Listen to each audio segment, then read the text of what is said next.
গোপাল চিরদিনই রহস্যময়।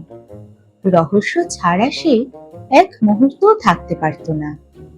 একদিন গোপাল তার এক বন্ধুর বাড়িতে বেড়াতে গিয়েছিল। সেখানে বেলা দ্বিপ্রহরে হাজির হয়ে দেখে বন্ধু বা বন্ধুপত্নী সব পুরীতে তীর্থ ভ্রমণে গেছে। বাড়িতে চাবি বন্ধ, কেউ কোথাও নেই। গোপাল তখন মহা বিপদে পড়ল। হাতে পয়সা কড়িও নেই, বেলা দুপুর, খাওয়া দাওয়া এমনকি স্নান পর্যন্ত হয়নি। কি করবে একটু চিন্তা করে গোপাল বাড়ি ফিরতে লাগলো।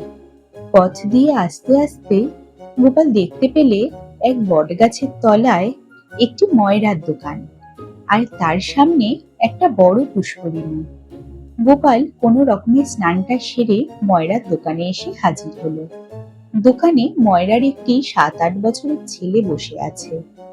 তাকে গোপাল জিজ্ঞাসা করলে, খোকা, তোমার বাবা কোথায়? বাবা ভাত খাচ্ছে। আর কোনো কথা না কয়ে গোপাল সন্দেশের থালা থেকে একটা সন্দেশ তুলে নিয়ে মুখে দিল। বালকটি বললে, বা রে বা, তুমি যে বড় সন্দেশ খাচ্ছ।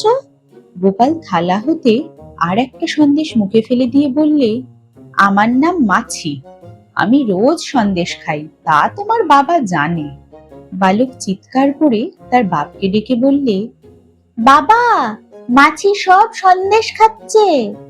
বালকের পিতা ভাবলে, মাছির পাল সন্দেশ বা মিষ্টান্ন খেয়েই থাকে, ছেলে মানুষ বোঝে না, তাই চেঁচামেচি করছে। তখন বালকের পিতার অর্ধেক খাওয়া হয়নি, তাই সেও চেঁচিয়ে বললে, তা তুই চুপ কর, ও রোজই এমন খেয়ে যায়। বালক তখন চুপ করল। এদিকে গোপাল টপাটপ সন্দেশ তোলে আর মুখে দেয়। দেখতে দেখতে এক থালা সন্দেশ উজাড় করে ফেললে, আর পেটেও জায়গা ছিল না।